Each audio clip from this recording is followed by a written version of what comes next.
Love this podcast? Support it and sponsor today. Simply head to ozcastnetwork.com for details. It's The In Show, Australia's only show dedicated to innovation from Adelaide, Australia and across the globe. Hi, it's David Grice and Troy Sincock once again. We're talking all about innovation and the incredible people behind the ideas that eventually become part of our lives. And just listening to their challenges and also finding out how they did what they've done has been fascinating. I think for lots of us, we think that, these people that are the innovators in our world are the tech heads, the geeks, those people with the massive ideas. But literally, it's people like you and me sitting around at home on a couch going, why doesn't that exist in the world? And I really love the advice that we're getting as well. I mean, I'm learning so much by hearing how people do things and why they do things.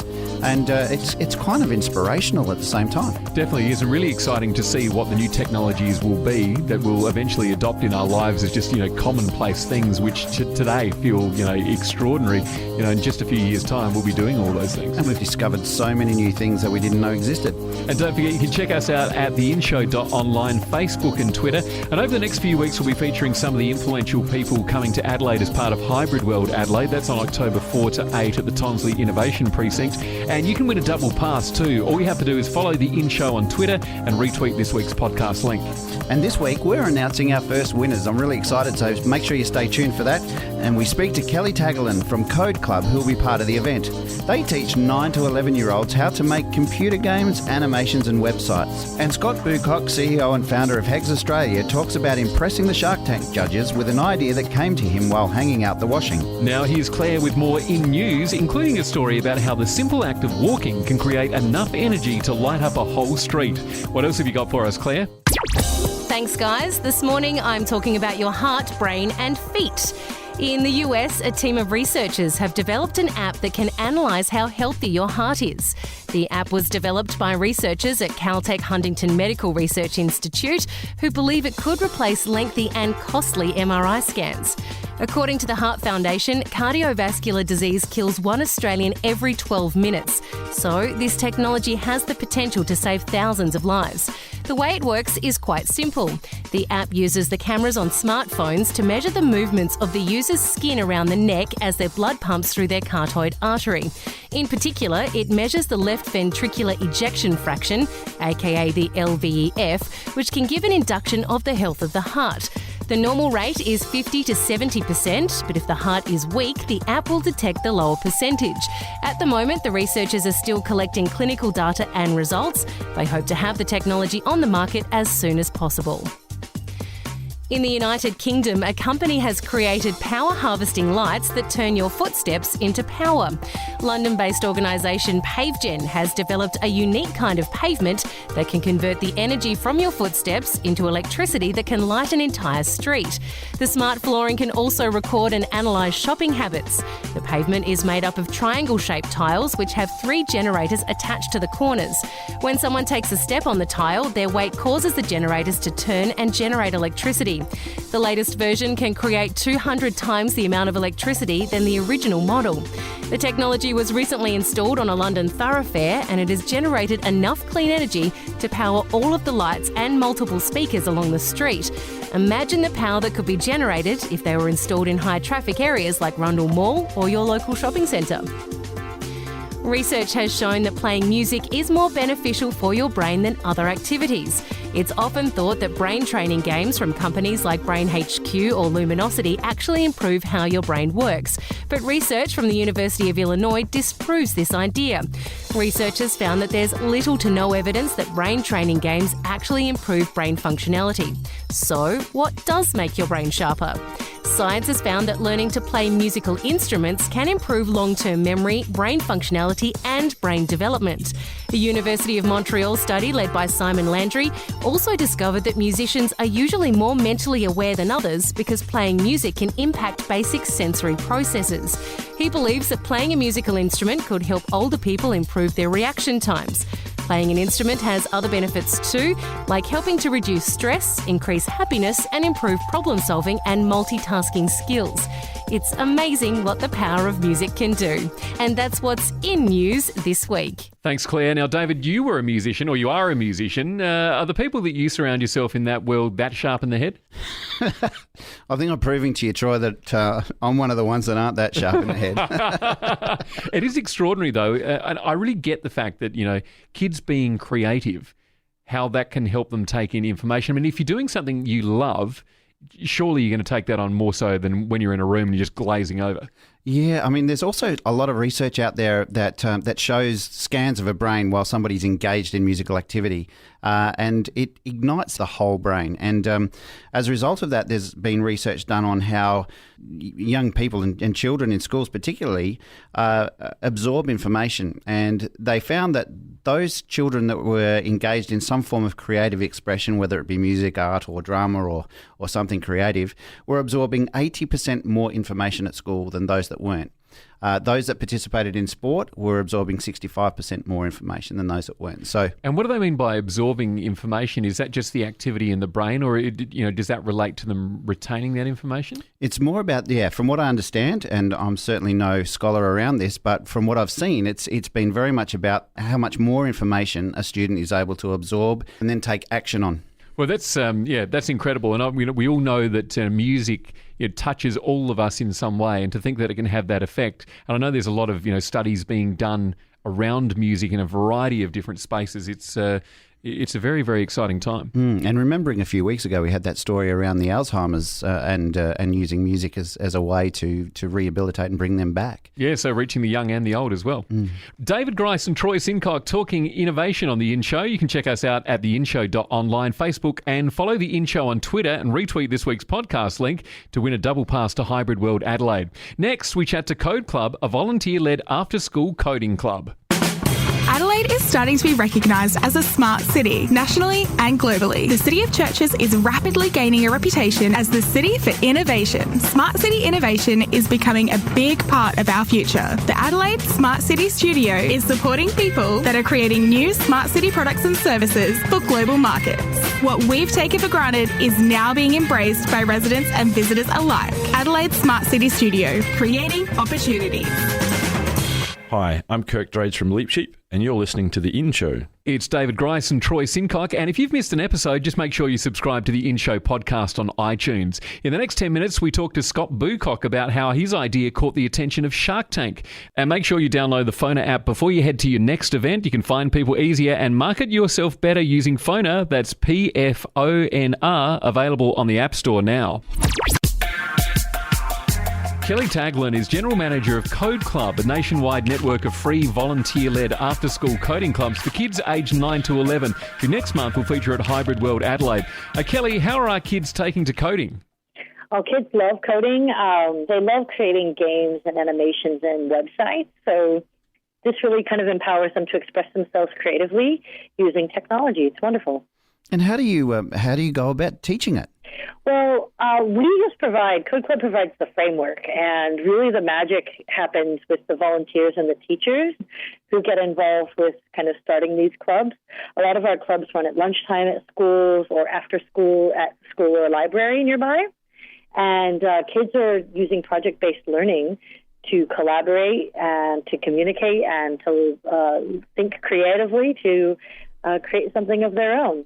Kelly, I could imagine the teachers are learning as much as the students.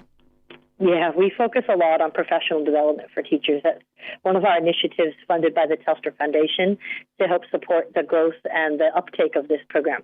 So when you talk about project-based learning, can you just explain to the listeners what that actually means? Yeah, sure. So project-based learning is the initiative around changing how we teach in classrooms or learning in formal learning environment, where rather than teach to a lesson that, the outcome is an exam and we test children on learning, we actually observe students learning by how they output at the end of a project. So we look at their finished product. In this case, it would be a game, for instance. And we would understand their level of understanding of all the different concepts through the project and evaluate them based on their experience. And what types of things are you seeing the children creating? Well, look, it starts with things like rebuilding something like a Pac-Man game, right? So rather than sticking with dots and ghosts, maybe kids will get really creative and maybe it's a koala and it's chasing up a few gum nuts or something. But really the possibilities are endless. We just set a world record, and some kids were creating a game that simulated a trip to the moon, and they had to pick certain materials and supplies that they would take to the moon, and their choices could determine if they survived or if they perished before even reaching the moon. So it can really range from something really quite simple to something quite elaborate and also scientific. Are you finding it extraordinary how children actually absorb and learn new things in this space? Yeah, exactly. It's absorbing and learning new things, but it's also sparking that curiosity. So rather than just engaging, say, with an app on a mobile device, kids are actually creating tools and rethinking current technologies in a way that is fun and exciting. I saw one example of a kid that created a selfie, an automated selfie taker for their cat. So the cat goes to the dish to get a bit of food, and while no one's home, the application actually takes a picture of the cat. This is all using really affordable kind of DIY technology. I thought it was really quite fun. That's awesome. I'm really curious to find out if the program that you have is something that's integrated into curriculum, or is it something that sits outside of curriculum? Depends on what state you're in. There is a national curriculum, and state by state, everybody's reviewing it, and some have adapted it really quickly. I am really impressed, in particular, with some of the teachers in the schools in South Australia who kind of ahead of the curve, just kind of, enrolled and got involved in some PD. From the University of Adelaide to Code Club to kind of third-party providers, you're seeing a lot of support for educators in that space. And tell me about the volunteers that get involved. Are these people that, do coding as an occupation, or how does it all come about? Yeah, so a lot of our volunteers who work in the technology sector, they may not be actual computer programmers, but they have a strong sort of fluency in that technology. And some of our volunteers are actually just really passionate parents that are driven, right? They know that this is important to their child's future. They're curious themselves, and they sort of lean on our framework. So that's one of the things that Code Club does, is it creates sort of an easy entry point. So we start with something called Scratch, which is a drag and drop sort of blocks that you snap together visually, and then you create an outcome. So you learn concepts, and then you go into text-based actual coding. How do you go about finding your volunteers? I mean, obviously that'd be something that'd be fairly difficult, especially with a national focus. Yeah, so we do a lot of recruitment through social media and our own website, and there's a big appetite for this. We also do really cool things. We perform outreach through events like Hybrid World, where we basically meet lots of members of the public all at once, and we let them know what's available. We point them toward the resources on the website, and we sort of just let the magic happen from there. Most people haven't volunteered for a cause because they haven't been asked. So we just we keep asking, in short. It sounds like a great way to volunteer too. Like what you would get from seeing the kids in action and what they're able to create would be really inspiring. Yeah, it's just an hour a week commitment, and at whatever level you're at, right? So if you're a parent going, well, look, I understand that this is important, but I'm not really a whiz. You could actually just support an existing code club at a school, where your child goes to school. Kind of learn with your child. There's nothing wrong with that. And then for, the really brave and savvy souls that want to go in and run their own code club, libraries and after school time is a really fantastic place to get rolling. So you're coming to Adelaide for Hybrid World. What can people expect? So we're going to run some workshops, which I think is going to be a lot of fun, and we're going to focus on that family learning portion. So rather than working just with kids or just with adults, we're going to work with the family unit, which I think is a really fun way to sort of get started with something like coding. And we're also going to have some technology on display to show you sort of the next steps, right? So you've got a bit of coding, you know a little bit about circuitry, or maybe you don't, but you know about video games. And so we're going to have some really fun things to play with, explore, take apart, and put back together again. That's absolutely fantastic. So your involvement at Hybrid World, is that on specific days of the conference and the event, or are you there for the whole period? The whole period. Yay. We're very excited. Yeah.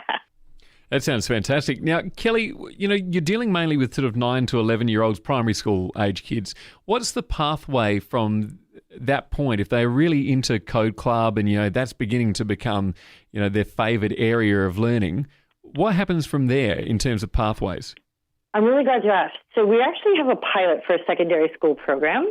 So you could always lean on Code Club once again. But there are a few other organizations out there. There's one called Coder Dojo that we're affiliated with. It is really awesome. They operate a lot on the weekends in sort of community centers and libraries, and they have a little less of a structured program, and kids as old as, I think, 17 or 18 can participate in those programs. And they still have volunteer support. There's still places for parents to get involved, and it's still project-based learning. So we think that all the right elements are all in the same place. I really wish I had something like this when I was at school, but back when I was in school, we had a Radio Shack computer that all we learnt how to do was write "I love you" on it, and it kept repeating it across the screen. So beyond Hybrid World, how does the school get involved with what you're doing? Oh, just come online. So codeclubau.org is our website, or take a look at our Facebook page or social media on Twitter. And just check out one of our training resources. We have an online teacher training designed just for educators. And you could just take a look at the resources, ask as many questions as you need to. We're here to help you. Well, good on you, Kelly. Thanks so much for being on the In Show. We look forward to seeing you at Hybrid World Adelaide. Yeah, see you there. And make sure you follow the In Show on Twitter and retweet this week's podcast link to win a double pass to Hybrid World Adelaide. It's on October 4 to 8 at the Tonsley Innovation Precinct. Next, Scott Boocock tells us all about how an idea that started while he was hanging out the washing came to become a global phenomenon. G'day, this is Nick Condon from Business SA and you're with Troy and David on the In Show. It's David Grice and Troy Sincock. Now, Hegs is a product first introduced to Australia on our TV screens as an idea pitched to the Shark Tank panel by passionate entrepreneur, author and CEO of Hegs Australia, Scott Boocock. What were you doing before that day where you went to hang out the washing and it all happened? Yeah, it's funny actually. My background is nothing to do with manufacturing. I've been in tourism and business for years and years, and I was a celebrity management manager, and that's what I was doing as a career. Who were you managing? Yeah, a whole range of different people. Anyway, yeah, absolutely. Yeah, the people that you see on television. So all your reality stars, your Guy Sebastians and your Jessica Mauboys, and so booking them for events and conferences in Australia and around the world. And I was doing that for many, many years, CEO and general manager of the Alice Springs Convention Centre. Okay. And most people would have been pretty happy with that lot. And then all of a sudden this has happened. Now, were you the kind of guy that was coming up with all sorts of ideas and just not really realising them before this? No, I've always had a bit of a passion for solutions. There was no internet cafe in Alaska, and we started an internet cafe in Alaska. I put an ice skating rink in the middle of Alice Springs in the middle of summer. Started a car wash in Alice Springs because I couldn't wash my car. Transportable toilet business because there was no transportable toilet. So I've always had a passion for solving a problem, and here's another problem I had to solve. So what was the problem in the first place? Yeah, I was actually outside, and in my washing basket, I picked up my wife's black cocktail dress, and it had those little tiny spaghetti straps, and I just couldn't quite put it on the line. And it's funny, I just looked up and there was a peg on the line, and I thought if that had a couple of hooks on it, I could hook it on. And I did what everyone does, and that was nothing for about for about 4 months. And every time I went out to the line, I realised that 40% of your washing could be hooked up. Right here now, we're standing with jeans on where your belt goes through the little loops. You can hook them up. Kids' skirts and shorts and bras and knickers, and I went, wait a second, there's something in this. So what did you do next? Obviously, getting the idea is one thing, and as you said, you did nothing for the first 4 months. What happened? How did you then start the process of going down this path? Yeah, and going back to the fact that I wasn't from manufacturing, it was a bit daunting. So I sat down with a cup of coffee and my good friend, Google. And I literally did. I typed in pegs with hooks. And there was about 348,000 images that came up on the screen. And I went, oh, that's it. Someone's done this before. That's pointless. But anyway, hot cup of coffee. So away I went. And I pressed on the first image, and I went image by image. And I got to about 4,000 images and realised, actually, they're all pegs. They had no hooks on them. Mm. And that's when I thought, well, there's something in this. And then I went down the path of research with patent lawyers and hey, could someone actually have done this around the world? And sure enough, they came back and said, you know what, we can't find anyone that's done it. Amazing. And so I started back to Google again and typed in, how do you make a peg? That's gold. It was, yeah, and it sent me to a local plastics manufacturer. It's funny talking about it again because really it is that avenue of how do you create something, and it was as simple as that. Just network, research, and speaking to people and saying this is what I want to do, and it led me from Google to a plastics engineer to an industrial design engineer, and then I sat down with a gentleman by the name of Andrew, and I said, hey mate, I want to make a peg in Australia, plastic peg. And I want it to be sexy. Can you believe it? I sat there and here I am talking about a peg, saying I want a sexy peg. I want it to be, and I really wanted people that. Anyway, so I went through the motions, and before I knew it, we had a design, and away we went. So were you outlaying any cash at that time, or was this just something that you just got some people in to help you create it? Yeah, it was. At that point I hadn't until I got to the industrial design engineer, because then we're talking about actual sitting down, designing something in your head. And that was a really an interesting part, because trying to wrap your head around or tell someone about what you want, for example, lifting a hinge up to make it wider at the bottom, putting 2 hooks on it, UV injected in there so it doesn't break anymore, because I was tired of that. Big, thick ergonomic prints. Going through that motion was very exciting. So I actually didn't have to lay out any cash at that point.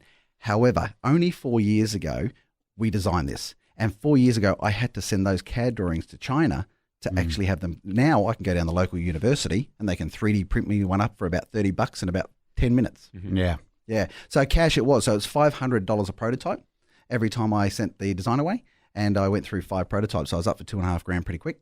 Yeah. And then I realized, well, okay, this is starting to mount. And before I knew it, you were talking in the tens of thousands, of course. Was there ever a point throughout that whole journey where you thought, look, I've gone too far here. This is ridiculous?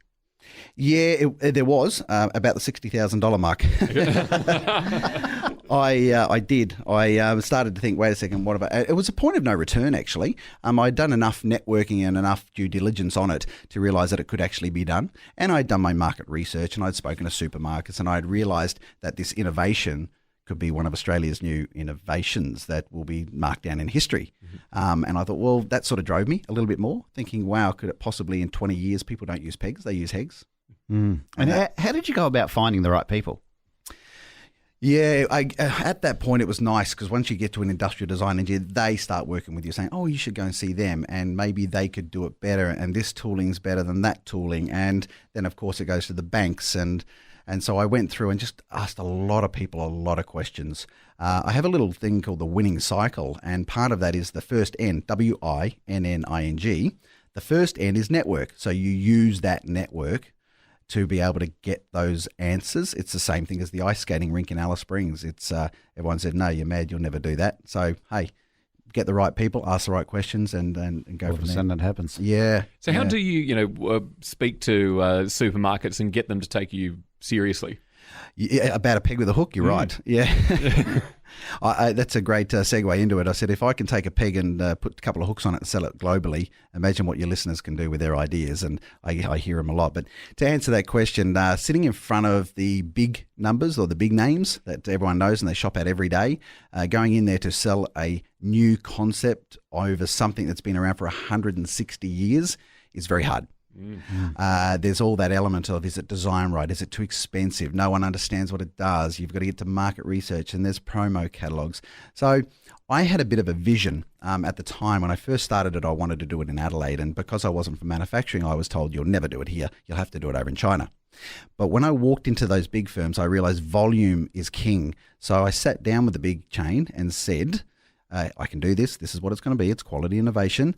And if you put it on your shelves, I will bring all manufacturing back from China, and I will do it here in South Australia. And I did. So I had done all the work and all the due diligence with different plastics companies, stainless steel companies, bags, boxes, shipping, and so I could confidently sit in front of them saying, you put on your shelves, I'll bring everything back here and create jobs. Wow. So a more expensive exercise for you having it done here? No, it's not. I put all those figures together, and a lot of people think, oh, I'm going to design something and I'll get it made in China or Taiwan or wherever you like. I pick on China. I shouldn't really, but and they go, I want this product, and in Australia it costs this much. But what they're not doing is they're not calculating what the government give you back in R&D grants, research and development grants, EMDG grants, which is the export program, your EPP grants. There's a lot of factors and a lot of money back. So a tool that costs you in China and a tool that costs you in Australia actually ends up the same once you go through that process.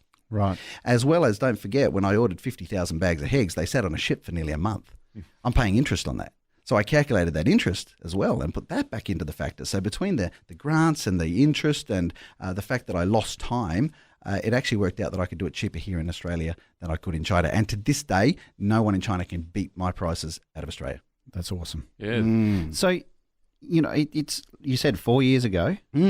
So what was the point where it became, righto, you know, we're serious about this now, you know, we're getting some traction or there's potential for traction. Was that a point that happened really early on in that last 4 years, or is it something that, you know, over a couple of years then sort of grew rather than being something fast? Yeah, it was a slow burn, and now it's going pretty fast. November 21st was the first day the Heg was on shelf, and it was a handshake in 55 supermarkets with our local chain, Drake Supermarkets. Awesome. They were the very first ones that gave us the opportunity to bring it to market. That soon went to about 472 supermarkets, which then went into the majors. And before we knew it, we went, okay, we actually have something here, because the volume wasn't just a spike, it was continuous. And that's when we started thinking global and how could we actually bring this international. And as of last week, we just set up Hegs USA, actually, our office in America. Oh, fantastic. Right. Yeah, because we're signing some big contracts over there, and it's a peg with a hook. It's amazing. It is, yeah. So what happened, you know, when you got the agreements from the supermarkets and it was on shelves, how did people not ignore them on the shelves and you know, it's called Hegs, what does that mean? You know, what made them investigate it further? Or was there, you know, an extensive marketing campaign around it? There was through our social media side, but it's also packaging, and I've got a packet. I won't get it because it's crumply in the microphone here, but the packaging in front of me, we had to make it different. And if you actually look at our packaging compared to the ones on the shelves, they're quite plain, and simply because they are quite plain pegs. So we had to be slightly different there and give it another element. That was one. The media was a big play for me. I mean, Shark Tank, obviously, when I sat there writing my book. I published my book last year, and I was sitting there at home writing it, and it said, "Oh, you're an entrepreneur and innovator." And at that point I went, "Oh, am I? I'm not too sure, actually."